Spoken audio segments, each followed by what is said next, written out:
जब भी कोई घटना, विषय, मुद्दा या परिवर्तन समाज को कचोटता है, उद्वेलित करता है, तब शुरू होती है एक बहस। पक्ष विपक्ष में चलते हैं तर्क और जन्म लेते हैं विचार। चर्चा, बहस, तर्क वितर्क से लेकर विचार बनने तक का है सफरनामा मून न्यूज का कार्यक्रम नजरिया। समसामयिक विषयों पर टीकी बहस, नजरिया। स्थानीय मुद्दों पर समाज का उद्वेलन, नजरिया। यदि आप भी नजरिया कार्यक्रम में सहभागी होना चाहते हैं तो आप हमें एसएमएस कर सकते हैं। टाइप कीजिए अपना नाम, मोबाइल नंबर, कार्य विषय की जानकारी और एसएमएस करें 963900।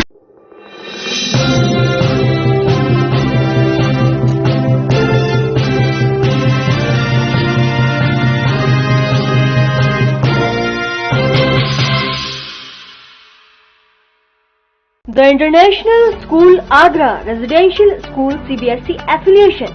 Admission open. Grades nursery to 9th and 11th. Science, Commerce, Humanities. Green School Award. British Council Award.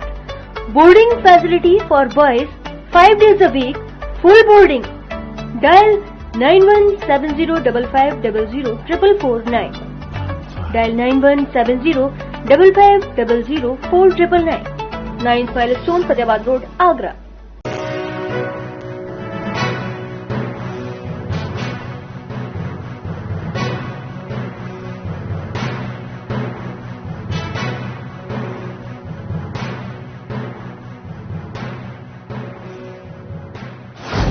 नमस्कार, मैं आयुषी गौड़, आप देख रहे हैं मून न्यूज। चलिए आगे बढ़ते हैं कुछ खास खबरों के साथ। Moon prime time sponsored by Torrent Power, transforming life, Rainbow Hospital, hope heal health happiness global. Corona संक्रमण के कारण ताज नगरी आगरा में हालात बद से बदतर। अंतिम संस्कार के लिए लगी लंबी कतारें। एपिक सेंटर पारस हॉस्पिटल में कोविड के मरीजों और उनके तीमानदारों के साथ चल रही धोखाधड़ी। आगरा में नहीं थम रहा कोरोना का कहर, बढ़ते हुए बेहद डरावने आए आंकड़े सामने। संक्रमित मामलों की संख्या हुई 493 और एक्टिव केसों का आंकड़ा पहुंचा 2994।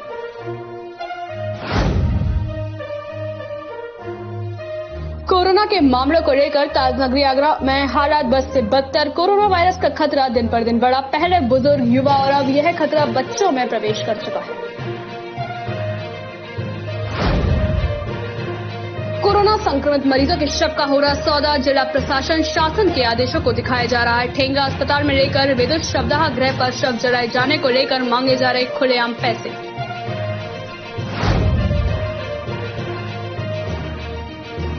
आगरा के शमशान घाटों पर शवों की लगी लंबी लाइनें। कई घंटे वेटिंग के बाद आ रहा नंबर। दोनों शिफ्टों में दिन रात जलाए जा रहे हैं शव। कोरोना काल में शमशान घाटों पर दिखाई दे रहा है रोंगटे खड़े कर देने वाला मंजर।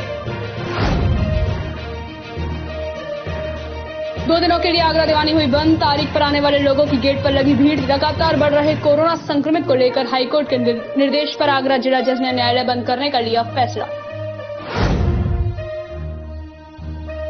Train loco pilot PN Pandey की कोरोना के चलते हुई मौत। परिजनों ने इलाज नहीं करने का लगाया आरोप। कुछ दिनों में ही कई रेलवे कर्मचारियों की जा चुकी है जान। सोमवार को रेलवे शतरंज खिलाड़ी कामिल खान की भी हुई थी मौत।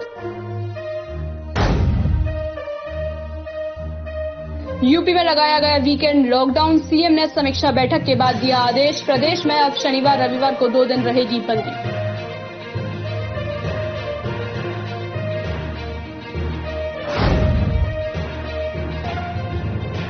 आगरा में लगातार बढ़ रहे कोरोना वायरस का खतरा। इलाज के लिए चक्कर काट रहे मरीज। जिला अस्पताल और एसएन मेडिकल कॉलेज में ओपीडी बंद होने से बड़ी मरीजों को परेशानी।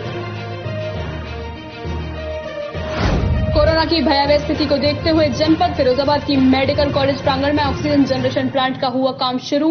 विधायक मनीष असीजा की पहल पर योगी सरकार की लगी मोहर। कोविड ब्लॉक में ऑक्सीजन जनरेशन प्लांट के निर्माण कार्य का हुआ शुभारंभ। छत के रास्ते घर में घुसे चोरों ने घर में रखे 1.5 लाख रुपए और सोने चांदी के आभूषण किए पार। फिरोजाबाद के थाना टुंडरा क्षेत्र के खिरारा बाघई का मामला।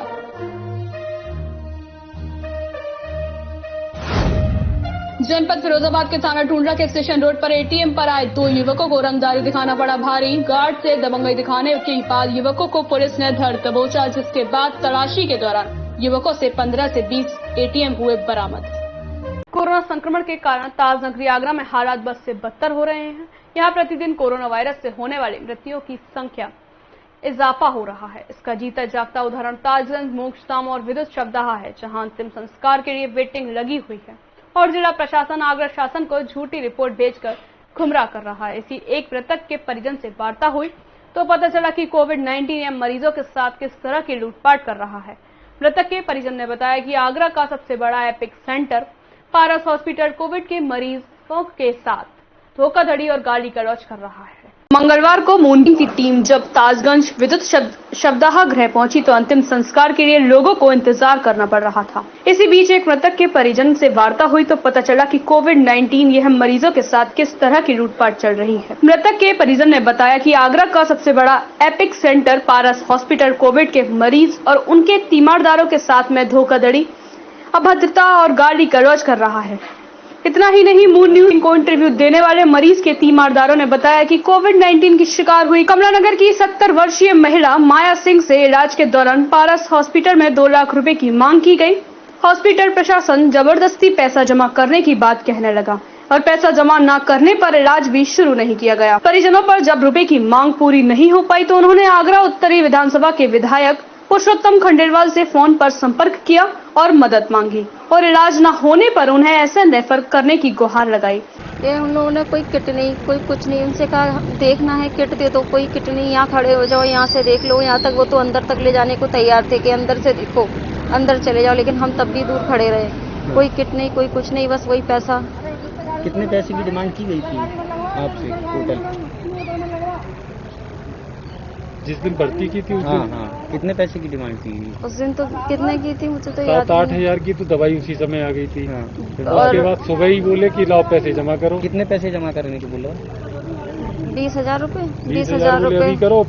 और फिर जब कहा कि अभी पैसा नहीं है तो कह रहा कुछ भी करो, जाके कैसे भी करो, पैसा लाओगे तब मिलेंगे, वरना हम नहीं देंगे। इस मामले में विधायक ने स्थानीय प्रशासन से वार्ता भी की। हॉस्पिटल में कोविड-19 के मरीज के भर्ती होने पर उनसे मरीज के हर छोटे छोटे काम के लिए अलग से पैसे लिए गए, जबकि उन कामों के लिए हॉस्पिटल प्रशासन की जिम्मेदारी होती है। बीती रात जब इलाज के दौरान उनकी मौत हो गई तो शव को ले जाने के लिए भी बिल जमा करने की बात कही गई। इतना ही नहीं, पैसा जमा करने के बावजूद भी उन्हें पीटीईटी नहीं दी गई और सबके साथ यूं ही भेज दिया गया। रात को लेके गए तो उन्होंने कहा दवाई ले लो, हमने दवाई ले ली, सब कर दी। फिर वो सुबह हम बुलाया फोन करके कि पैसे जमा करो, तो हमने कहा अभी पैसे तो हम पे है नहीं, आज लॉकडाउन लगा हुआ है, हम कल जमा करेंगे जब तक इलाज करो। बोले इलाज नहीं होगा, तो इलाज उन्होंने रोक दिया।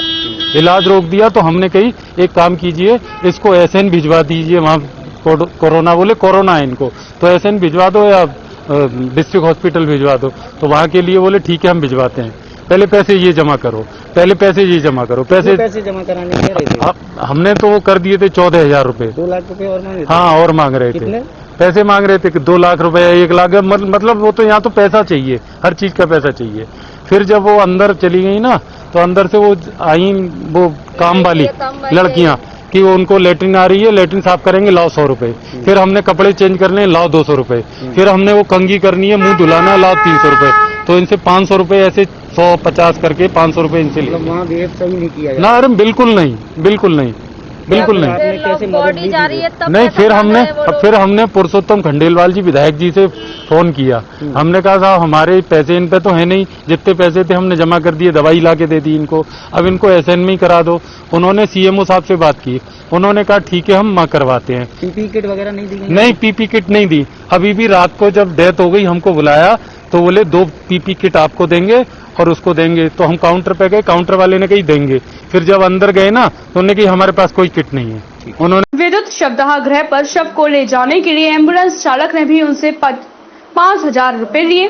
तो वहीं जब शव को अंतिम संस्कार के लिए विद्युत शवदाहा गृह में भी उनके परिजनों का अंतिम संस्कार करने के लिए 2,000 की मांग की गई। इस घटना को बयां करते हुए मृतक के परिजनों की आंखों में आंसू छलकने लगे और 2 टुक शब्दों में वह कहने लगे कि आखिरकार जिला प्रशासन की एक कैसी व्यवस्था है कि मरने के बाद भी हॉस्पिटल से कोविड मरीज के शव को लेने के लिए पैसा देना पड़ता है और उसके अंतिम संस्कार के लिए भी पैसे की मांग की जाती है। फिलहाल कुछ भी हो, लेकिन कोरोना वायरस आम व्यक्ति को दुगना दर्द दे रहा है। पहला तो अपनों के खोने का दर्द और फिर उसके बाद उनके अंतिम संस्कार के लिए होने वाले लूट का सूट, जिससे लोगों को अपने धंधे का जरिया बना लिया है। देश में विकराल रूप धारण कर चुके कोरोना वायरस को रोकने के लिए उत्तर प्रदेश सरकार ने बड़ा कदम उठाया है। प्रदेश सरकार ने अब यूपी में वीकेंड लॉकडाउन को प्रभावी तरीके से लागू करने के निर्देश दिए गए हैं। अब पूरे प्रदेश में शनिवार और रविवार का वीकेंड लॉकडाउन रहेगा। उत्तर प्रदेश के कई शहरों में कोरोना अपना भयभर रूप ले चुका है।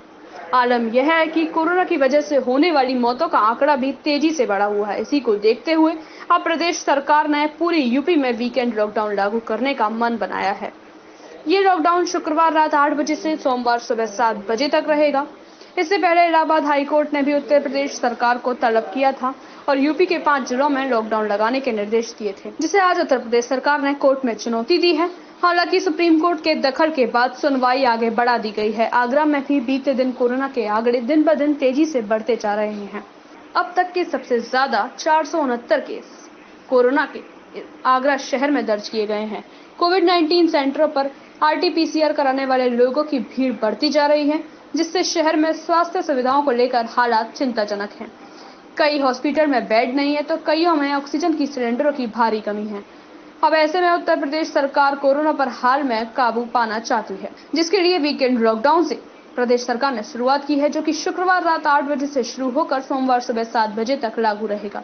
इसके साथ ही नाइट कर्फ्यू भी ज्यों की त्यों जारी रहेगा। हालांकि इस वीकेंड लॉकडाउन में कुछ राहत देने की बात कही जा रही है, जिसमें ट्रांसपोर्ट, जरूरी सेवाओं से जुड़े लोग, मीडिया के लोगों की जाने की अनुमति होगी। अब ऐसे में वीकेंड लॉकडाउन से लोगों पर दोहरी मार पड़ेगी। आर्थिक तंगी से जूझ रहे लोग इस लॉकडाउन के फेवर में नहीं है, लेकिन कोरोना की चेन को तोड़ने के लिए लॉकडाउन जरूरी बताया जा रहा है।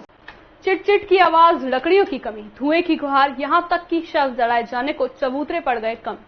यह कोई दहशत फैलाने वाली खबर नहीं है, बल्कि हकीकत है। और हालात है आगरा के प्राचीन शमशान घाट के, जहां शव जलाए जाने को लेकर शमशान की जगह कम पड़ गई है और शव जलाए जाने के लिए प्रशासन ने 24 घंटे की अनुमति दे दी है। यानी संकेत साफ है कि हालात ठीक नहीं है। ताजनगरी आगरा में सबसे बड़ा शमशान घाट ताजगंज शमशान घाट है, जहां आज तक के इतिहास में ऐसा कभी नहीं हुआ कि शव जलाए जाने को लेकर जगह कम पड़ गई हो। दरअसल ताजनगरी आगरा में हालात और हकीकत को समझने की कोशिश कीजिए। यह कोई दहशत फैलाने वाली खबर नहीं, बल्कि सच्चाई है कि ताजनगरी आगरा में बड़ी संख्या में मौतों में इजाफा हुआ है। यही कारण है कि इतिहास में पहली बार ऐसा हुआ है कि ताजनगरी आगरा में सबसे बड़े शमशान घाट पर शव जलाए जाने को लेकर चबूतरे कम पड़ गए हैं और लोगों को शव जलाने के लिए सड़क किनारे का सहारा लेना पड़ रहा है। मगर ताजनगरी आगरा का दुर्भाग्य है, एक तरफ जहां जिला प्रशासन आगरा का तर्क है कि कोरोना वायरस के आंकड़ों में कोई इजाफा नहीं है। जिला प्रशासन आगरा अमूमन तौर पर प्रतिदिन 2 या 3 मौत दिखाता है, मगर आगरा का ताजगंज शमशान घाट पर शव जलाने के लिए लंबी लंबी लाइनें लगी हैं। यानी जिला प्रशासन के आंकड़े झूठे हैं और शासन को गुमराह करके झूठी रिपोर्ट भेजी जा रही है। हम इस समय मौजूद हैं ताजगंज के मोक्ष धाम पर, जहां शवों को जलाया जाता है। मेरे पीछे का नज़ारा आप देखकर चौंक उठेंगे। पिछले 15 साल की पत्रकारिता के दौर में मैंने शमशान का नज़ारा ऐसा कभी नहीं देखा कि आसमां भी रो उठे। शायद इस नज़ारे को देखकर हमें वो पल याद आता है जब देख तेरे संसार की हालत क्या हो गई भगवान, कितना बदल गया इंसान। यहाँ तक कि इस शमशान घाट के नज़ारे को अगर हम आपको दिखाएं तो जितने चबूतरे यहाँ पर बनाए गए थे शवों को जलाने के लिए, वो सभी कम पड़ गए और चबूतरों से हट के सड़क किनारे यहाँ पर शवों को जलाना पड़ा।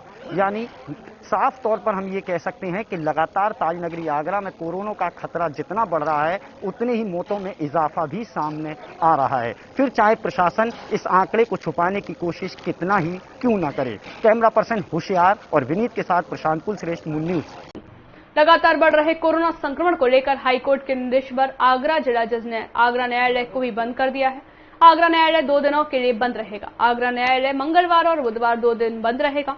इस दौरान न्यायालय में कोई कार्यवाही नहीं होगी, सिर्फ पुलिस द्वारा लाए गए लोगों की पेशी होगी, जिसके लिए जिला जज ने एक मजिस्ट्रेट को नियुक्त कर दिया है। लगातार बढ़ रहे कोरोना संक्रमण को लेकर हाईकोर्ट के निर्देश पर आगरा जिला जज ने आगरा न्यायालय को भी बंद करा दिया है। आगरा न्यायालय 2 दिनों के लिए बंद रहेगा। आगरा न्यायालय मंगलवार और बुधवार 2 दिन के लिए बंद रहेगा। आगरा न्यायालय मंगलवार और बुधवार के लिए बंद रहेगा। इस दौरान न्यायालय में कोई कार्यवाही नहीं होगी, सिर्फ पुलिस द्वारा लाए गए लोगों की पेशी होगी, जिसके लिए जिला जज ने एक मजिस्ट्रेट को नियुक्त कर दिया है। मंगलवार को आगरा दीवानी के बंद होने पर दीवानी परिसर के गेट पर अपनी सुनवाई व तारीख पर आने वाले लोगों की अच्छी खासी भीड़ देखने को मिली। आगरा न्यायालय गेट पर मौजूद पुलिसकर्मी लोगों को समझाने बुझाने का प्रयास कर रहे थे और उन्हें बता रहे थे कि दीवानी 2 दिन के लिए बंद की गई है, लेकिन लोगों की जमा भी हटने का नाम नहीं ले रही है, क्योंकि दीवानी के गेट पर किसी तरह का आदेश चश्मान नहीं था। लेकिन पुलिसकर्मी बार बार उन्हें 2 दिनों के लिए आगरा न्यायालय बंद होने की जानकारी देते रहे और लोगों को वहां से हटने का निवेदन करते रहे, जिससे भीड़ के कारण किसी तरह का संक्रमण और ज्यादा ना फैल सके। बताया जाता है कि 2 दिनों के लिए आगरा दीवानी में एक मजिस्ट्रेट तैनात रहेगा, जो पुलिस द्वारा लाए जाने वाले लोगों की सुनवाई करेगा। आपको बताते चले कि आगरा न्यायालय में जिला जज सहित 3 न्यायाधीश कोरोना वायरस से संक्रमित हो चुके थे, जिसके बाद अधिवक्ताओं ने भी दीवानी में कार्य करना बंद कर दिया था और दीवानी परिसर को सैनिटाइजेशन कराए जाने के साथ साथ कोविड की गाइडलाइन को पालन कराए जाने की मांग करने लगे। लेकिन कोविड के बढ़ते मामलों को लेकर अब हाईकोर्ट ने खुद आगरा न्यायालय को बंद करने का निर्देश जारी किया है। पश्चिमी उत्तर प्रदेश राज्य निर्माण जगमंच सिविल कोर्ट परिसर आगरा के अंदर जो कोरोना का बढ़ते हुआ जो मामले हैं, इन्हें लेकर के अभी गत दिवस कल जो रिपोर्ट जो आई है उसमें 8 हमारे कर्मचारीगण, एक न्यायिक अधिकारी कोरोना पॉजिटिव पाए गए, जिसके बाद सिविल कोर्ट परिसर आगरा को 24 घंटे के लिए बंद कर दिया गया। इधर बार एसोसिएशनों की जनमंच की बैठक हुई। उस बैठक में सर्वसम्मति से ये निर्णय लिया गया कि सिविल कोर्ट परिसर में अभी कार्य करने का अभी माहौल नहीं है। इस समय क्योंकि कोरोना बढ़ रहा है और अगर ऐसी स्थिति में अगर हम लोग कार्य करते हैं तो अधिवक्ता समाज कोरोना की चपेट में आने के ज्यादा चांसेस हैं। अधिवक्ता हेमंत शर्मा ने बताया हाईकोर्ट की ओर से आगरा न्यायालय को भी बंद करने की गाइडलाइन जारी हुई है। जिला जज ने हाईकोर्ट की गाइडलाइन का अनुपालन कराते हुए आगरा दीवानी को बंद कराया है। मंगलवार को हाईकोर्ट के निर्देश पर दीवानी बंद है और बुधवार को रामनवमी होने के कारण छुट्टी है, यानी 2 दिन दीवानी बंद रहेगी।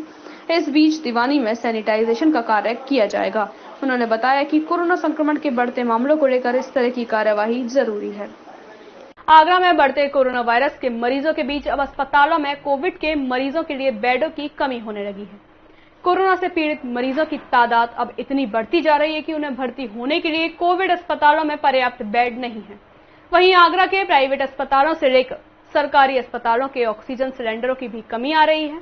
आगरा में बढ़ते कोरोना वायरस के मरीजों के बीच अस्पतालों में कोविड के मरीजों के लिए बेडों की कमी पड़ने लगी है। कोरोना से पीड़ित मरीजों की तादाद अब इतनी बढ़ती जा रही है कि उन्हें भर्ती होने के लिए कोविड अस्पतालों में पर्याप्त बेड नहीं मिल रहे हैं। वहीं आगरा के प्राइवेट अस्पतालों से लेकर सरकारी अस्पतालों में ऑक्सीजन के सिलेंडरों की कमी देखी जा सकती है। इसी को लेकर आज सीएमएस सतीश वर्मा ने डिस्ट्रिक्ट हॉस्पिटल में व्यवस्थाओं की स्थिति का जायजा लिया। लगातार शहर में कोरोना वायरस साल की सबसे तेज रफ्तार के साथ लोगों में फैल रहा है। वहीं आंकड़ों की बात करें तो रविवार को 448 आंकड़े दर्ज किए गए थे, जो अब तक के सबसे ज्यादा है। कोविड की वजह से अस्पतालों में स्वास्थ्य व्यवस्थाएं भी चरमरा गई हैं। कोविड अस्पतालों में बेडों की पर्याप्त व्यवस्था नहीं है। इसके साथ ही प्राइवेट अस्पतालों से लेकर सरकारी अस्पतालों में ऑक्सीजन के सिलेंडरों की भारी कमी देखी जा सकती है। सर डिस्ट्रिक्ट में क्या व्यवस्था है? डिस्ट्रिक्ट में हमारे पास कुल 78 बेड है, जिसमें 18 बेड पे हमने आइसोलेशन का ट्रायल बनाया हुआ है और 60 बेड का हम कोविड M2 अस्पताल हमने तैयार कर रखा है। कितने कोविड के पेशेंट इस समय आपके हैं? इस वक्त हमारे पास 7 मरीज कोविड पॉजिटिव हैं और 11 मरीज ट्रायल में सस्पेक्टेड कोविड है, जिनका SCT चेस्ट इन्फेक्टेड है, लेकिन अभी टेस्ट में वो पॉजिटिव नहीं पाए गए हैं, लेकिन उन्हें संदिग्ध मानते ही कोविड पॉजिटिव होंगे।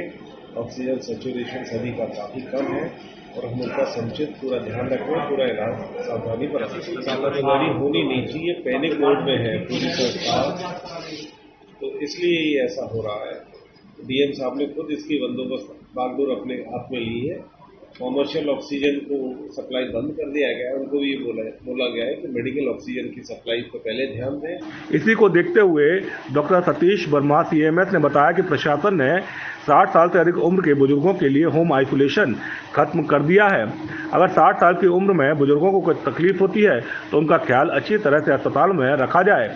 इसी को लेकर बुजुर्गों की संख्या अस्पतालों में ज्यादा होने के कारण बेडों की संख्या कम हो रही है। हालांकि डिस्ट्रिक्ट हॉस्पिटल में 78 कोविड-19 के लिए बेड है, जिसमें से 18 बेड आइसोलेशन के लिए रिजर्व में रखे हुए हैं। वहीं 60 बेड कोविड-19 मरीजों के लिए उपलब्ध है। ऑक्सीजन की कोई भी कमी नहीं है, पर्याप्त मात्रा में डिस्ट्रिक्ट हॉस्पिटल में ऑक्सीजन मौजूद है। जिला प्रशासन के आंकड़े कुछ और हैं तो जमीनी हकीकत कुछ और। हालात ऐसे हैं कि विद्युत शवदाह गृह की चारों भट्टियां 24 घंटे चालू हैं। बावजूद इसके एक शव को जलाने के लिए 6 घंटे की वेटिंग पीरियड है। यानी स्थिति साफ है, मरने वालों की संख्या में इजाफा हो रहा है और प्रशासन शासन को झूठी रिपोर्ट भेज रहा है। फिल्म कितना बदल गया है इंसान के गाने के वह बोल आज के हालातों पर बिल्कुल सटीक बैठते हैं।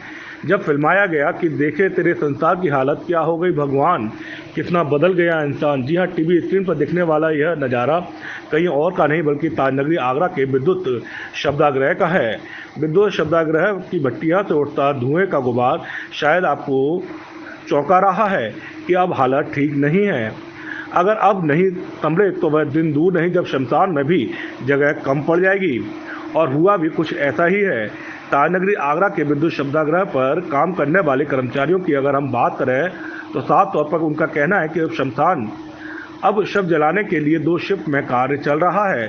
दोनों शिफ्टों में 2-2 कर्मचारी लगाए गए हैं और चारों भट्टियां दिन रात चल रही हैं। बावजूद इसके एक शव को जलाने के लिए 6 घंटे का टाइम पीरियड मिल रहा है। अपने विद्युत शवदाह गृह में कितनी मशीनें हैं? 4 है। 4। और क्या स्थिति है मशीनें? चारों चल रही है। नहीं, चारों तो चल रही है। क्या वेटिंग है? लगातार चल रही है? हाँ, वेटिंग है यहाँ शवों का। आगरा के विद्युत शवदाह पर 4 भट्टियां मौजूद हैं। कर्मचारियों के मुताबिक एक शव को जलाने के लिए करीब 45 मिनट का समय लगता है। अब आप समझ लीजिए कि यहाँ जब एक शव को जलाने के लिए 6 घंटे का समय लग रहा हो तो मरने वालों की संख्या कितनी होगी और कितने लोग संक्रमण के खतरे से दुनिया से रुखसत कर रहे हैं। टीवी स्क्रीन पर दिखने वाले यह शख्स, जिनका नाम अमित सक्सेना है, जो अपने परिवार के शव को लेकर विद्युत शवदाह पहुंचे हैं। उनको शव जलाने के लिए कम से कम 4 घंटे का समय और चाहिए। विश्वास नहीं होता तो आप खुद सुनिए। 2 घंटे करीब होगा। 2 घंटे। अभी क्या कह रहे हैं, कितनी वेटिंग चल रही है? अभी कह रहे हैं कि अभी आपको टाइम लगेगा 2 घंटा। वेटिंग नहीं बता रहे हैं।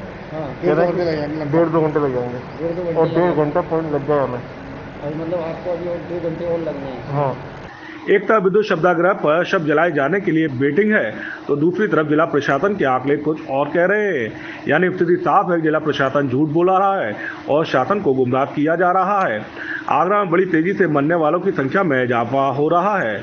हम इस समय मौजूद हैं आगरा के विद्युत शवदाह गृह पर। मेरे पीछे उठता धुएं का गुबार इस बात का गवाह है कि यहाँ जितनी भी इलेक्ट्रॉनिक भट्टियां हैं वो 24 घंटे चालू हैं। क्षेत्र बजाजा कमेटी और अन्य सामाजिक संगठनों के सहयोग से जो कार्य किया जा रहा है, यहाँ 2 शिफ्टें लगा दी गई हैं। यानी 2 शिफ्टों में कर्मचारी कार्य कर रहे हैं। सुबह की शिफ्ट में कर्मचारी कार्य कर रहे हैं और रात की शिफ्टों में कार्य कर रहे हैं। यहाँ के जो कर्मचारी हैं उनसे बातचीत के दौरान जानकारी में आया कि एक शव को जलाने के लिए 45 मिनट का समय लगता है, मगर हालात ऐसे हैं कि 6-6 घंटे की वेटिंग यहाँ पर चल रही है। तो निश्चित तौर पर अब आप समझ ही गए होंगे कि आगरा में खतरा कितनी तेजी से बढ़ रहा है। कैमरा पर्सन होशियार और विनीत के साथ प्रशांत श्रेष्ठ, मूल न्यूज। वक्त तो चला है छोटे से ब्रेक का। ब्रेक के बाद होगी फिर आपसे मुलाकात। तब तक के लिए दीजिए मुझे इजाजत। नमस्कार।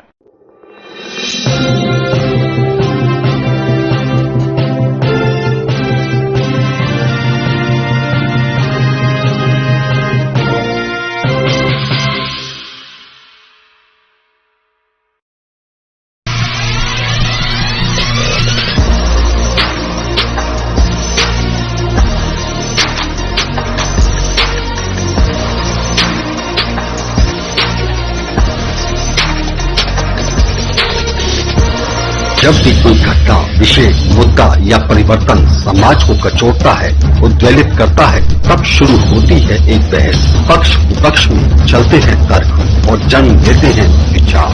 चर्चा, बहस, तर्क वितर्क से लेकर विचार बनने तक का है सफरनामा। मूल न्यूज का कार्यक्रम नजरिया।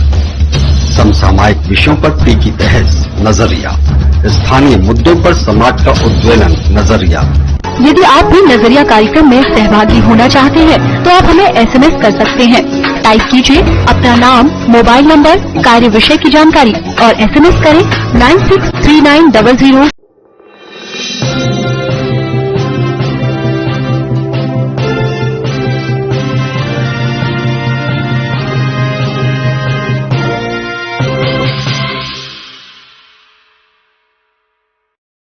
The International School Agra Residential School CBSE Affiliation.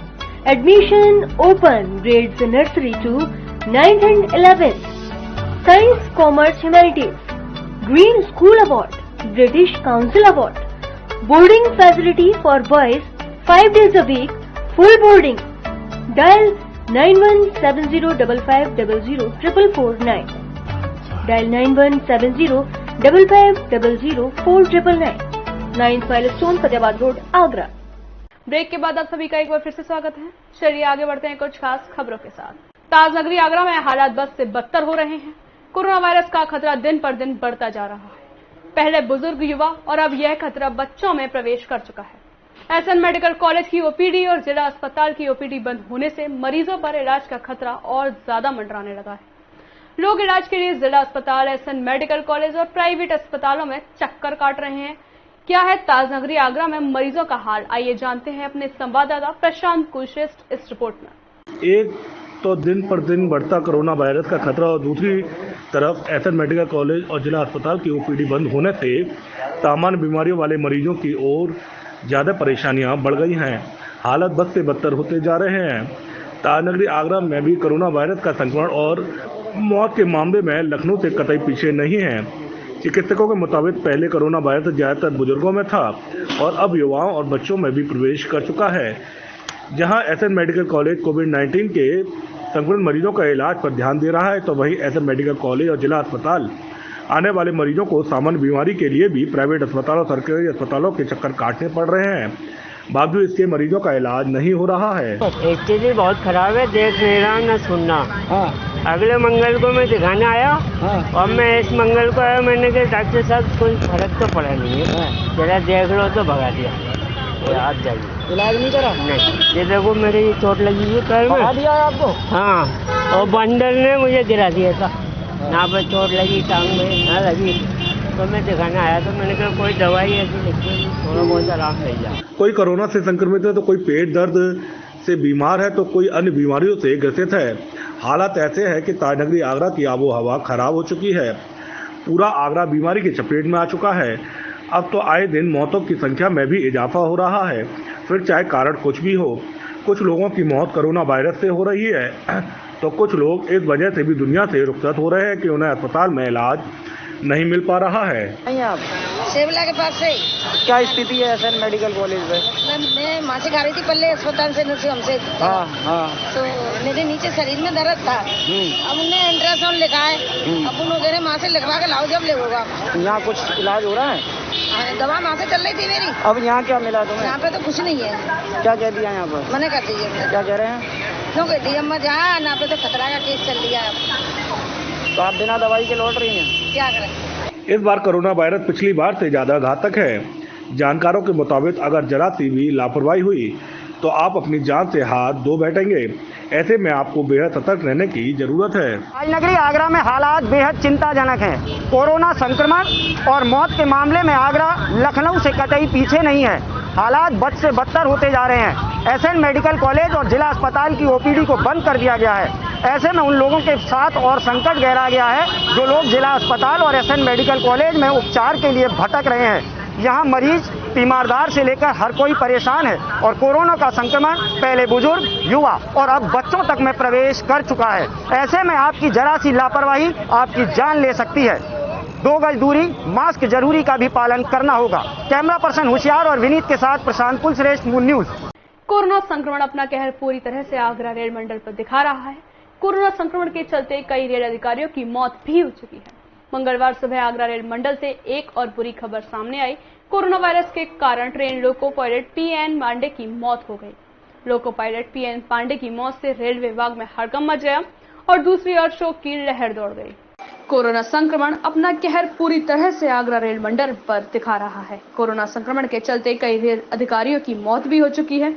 मंगलवार सुबह आगरा रेल मंडल से एक और बुरी खबर सामने आई। कोरोना वायरस के कारण ट्रेन का पायलट पीएन पांडे की मौत हो गई। लोको ट्रेन पायलट पीएन पांडे की मौत से रेलवे विभाग में हड़कंप मच गया तो दूसरी ओर शोक की लहर दौड़ पड़ी। Train loco pilot PN Pandey की मौत से लोको पायलट और गार्ड लॉबी में काफी गुस्सा है।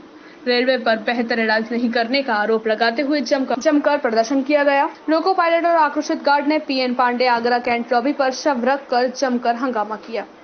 बताया जाता है कि कुछ दिनों पहले ही लोको पायलट पीएन पांडे को कोरोना वायरस ने अपनी चपेट में लिया था। कोरोना से संक्रमित होने के बाद उन्हें इलाज के लिए अस्पताल में भर्ती कराया गया, लेकिन इलाज के दौरान उनकी मौत हो गई। लोको पायलट पीएन पांडे की पत्नी 6 माह की गर्भवती हैं और पति की मौत से पूरी तरह टूट गई हैं, तो परिवार में कोहराम मचा हुआ है। इस घटना से आक्रोशित होकर लोको पायलट और गार्ड लॉबी ने जमकर प्रदर्शन किया।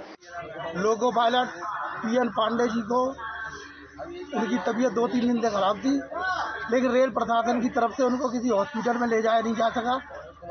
और आज रात को जब ज़्यादा तबीयत खराब हुई तो उनको रात को 11 बजे से लेके उनका परिवार और साथी पूरी रात लेके आगरा शहर के हॉस्पिटलों में घूमे और किसी ने चेक नहीं किया। रेलवे हॉस्पिटल में भी गए, रेलवे हॉस्पिटल में भी किसी ने उनको हाथ नहीं लगाया और लास्ट में आके सुबह 3 बजे उनकी मृत्यु हो गई।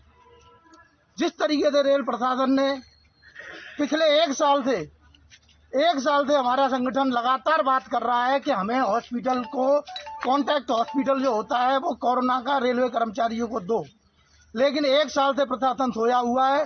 आज तक कोरोना के बीमार लोगों के लिए, बीमार रेलवे कर्मचारियों के लिए रेल प्रशासन ने अभी तक किसी भी हॉस्पिटल से कांटेक्ट नहीं किया है। रेलवे कर्मचारियों का आरोप था कि रेलवे विभाग कोरोना संक्रमित कर्मचारियों का बेहतर उपचार नहीं करा पा रहा है, जिसके कारण रेलवे कर्मचारियों की मौत हो रही है। आपको बता दें कि इससे पहले रेलवे विभाग में कोरोना में सबसे पहली मौत आगरा मंडल कार्मिक अधिकारी मनोज दुबे की हुई थी। सोमवार रेलवे शतरंज खिलाड़ी कामिल खान भी कोरोना के कारण मौत हुई थी। कामिल खान रेलवे हॉस्पिटल में अकाउंट इंचार्ज थे। कुछ ही दिनों में रेलवे के कई कर्मचारी कोरोना से अपनी जान गंवा चुके हैं। मामला फिरोजाबाद के थाना टूंडरा क्षेत्र के स्टेशन रोड स्थित HDFC बैंक एटीएम का है, जहां देर शाम 2 युवक बाइक पर आए और एटीएम से रुपए निकालने का प्रयास कर रहे थे। तभी एटीएम पर तैनात गार्ड राघवेंद्र पाल ने युवकों को टोका तो उन्होंने अपने एक अन्य साथी को भी बुला लिया और गार्ड से हॉट टॉक करने लगे। इसके पश्चात गार्ड राघवेंद्र पाल ने इसकी सूचना थाना टूंडरा पुलिस को दी। मामला फिरोजाबाद के थाना टूंडरा क्षेत्र के स्टेशन रोड स्थित HDFC बैंक एटीएम का है, जहां देर शाम 2 युवक बाइक पर आए और एटीएम से रुपए निकालने का प्रयास कर रहे थे।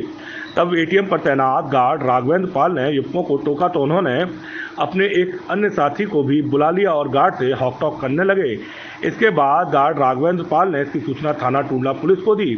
सूचना के बाद मौके पर पहुंची पुलिस ने तीनों युवकों की संदिग्ध परिस्थितियों में तलाशी ली तो उनके पास से करीब 15 से 20 एटीएम कार्ड बरामद किए गए। इस पर पुलिस ने तीनों युवकों को संदिग्ध परिस्थितियों में हिरासत में ले लिया है और गंभीरता से मामले की जांच शुरू कर दी है। 25 कार्ड थे, वो कुर्सी पे बैठ के पैसा निकाले, उनको मैंने टोका। मैंने कि इसमें भाई आपका कैसे कार्ड है, तो उन्होंने बताया मुझे कि हम कंपनी में ठेकेदार हैं तो इसलिए ये कार्ड कमीशन है हमारा।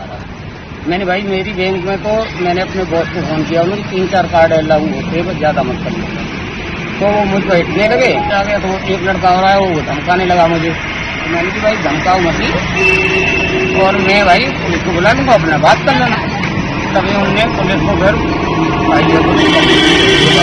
वही युवकों का कहना था कि वह कंपनी में कार्य करते हैं, जिसकी कमीशन उनके खाते में आती है, उसे निकालने के लिए वह एटीएम पर आए थे। फिलहाल पुलिस मामले की जांच में जुटी हुई है। फिरोजाबाद में बीती रात अज्ञात चोरों ने एक घर में छत के रास्ते से घुसकर लाखों की चोरी को अंजाम दिया और मौके से फरार हो गए। सुबह जब घर वालों को पता चला तो उन्होंने इसकी सूचना पुलिस को दी। सूचना के बाद मौके पर पहुंची पुलिस ने घटना स्थल का मुआयना किया। घटना फिरोजाबाद के थाना टूंडरा क्षेत्र के गांव खेररा बागई की है, जहां अभिषेक का परिवार गहरी नींद में सोया हुआ था। तभी अज्ञात चोर छत के रास्ते घर में दाखिल हुए और घर में रखी अलमारी और बक्से से ताला तोड़कर उसमें रखे करीब 1.5 लाख रुपए और लाखों के सोने चांदी के आभूषण चोरी कर फरार हो गए। सुबह जब परिजनों को ने कमरे में सामान बिखरा देखा तो उनके होश उड़ गए। सर 1.5 लाख रुपए कैश है और 8 जोड़ी लच्छी हैं और एक कमर की कंदौनी है फुल और एक कमर की आधी कंदौनी है चांदी की और 2 तोले की लड़ा सोने की और 2 अंगूठी हैं जेंट्स और 2 अंगूठी हैं लेडीज और 3 जोड़ी पायल हैं 2.5 ग्राम की। आनंद फानंद में परिजनों ने इसकी सूचना टूंडरा पुलिस को दी। सूचना के बाद मौके पहुंची पुलिस ने घटना स्थल का मौका मुआयना किया। वहीं परिजनों ने घटना की लिखित शिकायत थाना टूंडरा में दी है। वहीं पुलिस ने मामला दर्ज कर मामले की जांच शुरू कर दी है। फिरोजाबाद मेडिकल कॉलेज में निर्माणाधीन ऑक्सीजन जनरेशन प्लांट का नगर विधायक मनीष असीजा ने निरीक्षण किया। इस दौरान उनके साथ medical principal college Sangeeta Aneja, XAN विद्युत RP वर्मा, JE अहमद हसन, लोक निर्माण विभाग के XN अजय आदि को स्थल पर बुलाकर कार्य तेजी से कराए जाने के निर्देश दिए। फिरोजाबाद मेडिकल कॉलेज में निर्माणाधीन ऑक्सीजन जनरेशन प्लांट का नगर विधायक मनीष असीजा ने निरीक्षण किया। इस दौरान उनके साथ medical principal college Sangeeta Aneja, XAN विद्युत RP वर्मा, JE अहमद हसन, लोक निर्माण विभाग के XEN अजय आदि को स्थल पर बुलाकर कार्य तेजी से कराए जाने के निर्देश दिए। वहीं विद्युत आपूर्ति को लेकर PWD विभाग के हॉस्पिटल के लिए जो ऑक्सीजन जनरेशन प्लांट का काम चल रहा है, इसमें मेडिकल कॉलेज की प्राचार्य डॉक्टर संगीता अनेजा जी, उनकी टीम यहाँ पर जिस प्रकार से कोविड के मरीजों के लिए दिन रात जुटे हुए हैं, जिलाधिकारी महोदय के नेतृत्व में CMO मैडम, सभी लोगों का सहयोग है। अब यहाँ टेक्निकली थोड़ी दिक्कत ये आ रही है कि जो हमारा ऑक्सीजन जनरेशन प्लांट लग रहा है, उसके लिए हमको विद्युत आपूर्ति की आवश्यकता है। उसी क्रम में श्री अजय अग्रवाल जी, जो नगरीय क्षेत्र के अधीक्षण अभियंता हैं, और श्री राघवेंद्र वर्मा जी और JE अहमद हसन जी, जो शहरी क्षेत्र के बिजली का काम देखते हैं, XAN और JE हैं, और अजय राठौर जी, जो PWD के XAN हैं। हम सब लोगों ने यहाँ पर स्थलीय निरीक्षण किया है। तो यहाँ पर वस्तुस्थिति ये है कि हमारी इस बिल्डिंग के लिए और आगे हमारा एक ट्रांसफार्मर भी रखा है, एक जनरेटर भी स्टेब्लिश है पहले से। अधिकारियों संग अहम मंथन किया। कोविड-19 जैसी महामारी को दृष्टिगत रखते हुए नगर विधायक मनीष असीजा के प्रयासों से उक्त ऑक्सीजन जनरेशन प्लांट की नगर में स्थापना की जा रही है। असीजा द्वारा यह कार्य प्रतिदिन स्वयं की मॉनिटरिंग कर अत्यंत प्राथमिकता के आधार पर यथाशीघ्रतम समय सीमा में पूर्ण कराए जाने का लक्ष्य है। इसी दौरान SE सिटी विद्युत विभाग अजय अग्रवाल भी उपस्थित रहे। इस बुलेटिन में इतना ही। आगे की बुलेटिन में होगी फिर आपसे मुलाकात। तब तक के लिए दीजिए मुझे इजाजत। नमस्कार।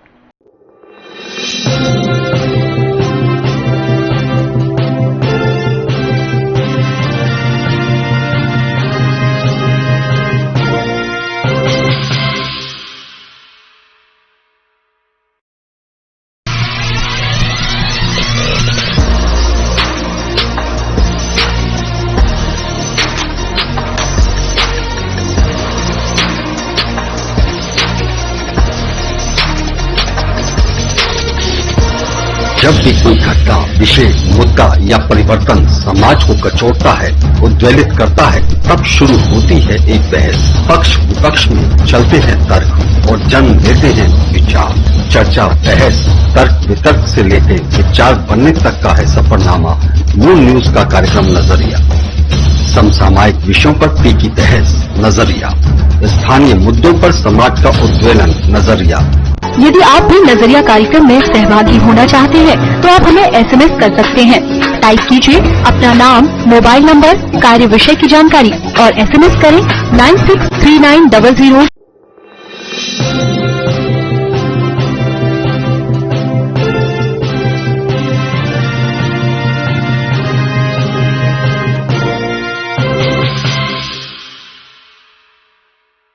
The International School Agra Residential School CBSE Affiliation.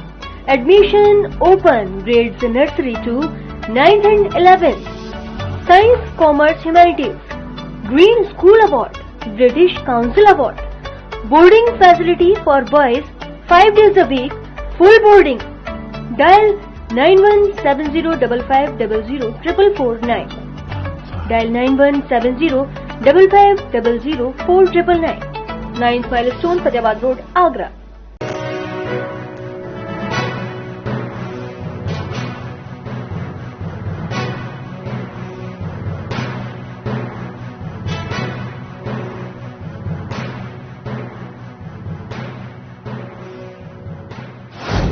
नमस्कार, मैं आयुषी गौड़, आप देख रहे हैं मून न्यूज। चलिए आगे बढ़ते हैं कुछ खास खबरों के साथ। Prime Time is sponsored by Torrent Power, Transforming Lives. Rainbow Hospital, Hope, Heal, Health, Happiness, Global. Corona संक्रमण के कारण ताज नगरी आगरा में हालात बद से बदतर। अंतिम संस्कार के लिए लगी लंबी कतारें। एपिक सेंटर पारस हॉस्पिटल में कोविड के मरीजों और उनके तीमानदारों के साथ चल रही धोखाधड़ी।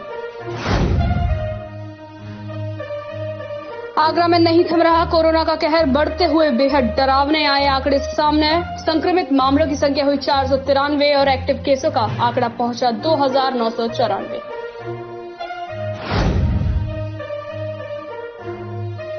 कोरोना के मामलों को लेकर ताजनगरी आगरा में हालात बद से बदतर। कोरोना वायरस का खतरा दिन पर दिन बढ़ा। पहले बुजुर्ग, युवा और अब यह खतरा बच्चों में प्रवेश कर चुका है।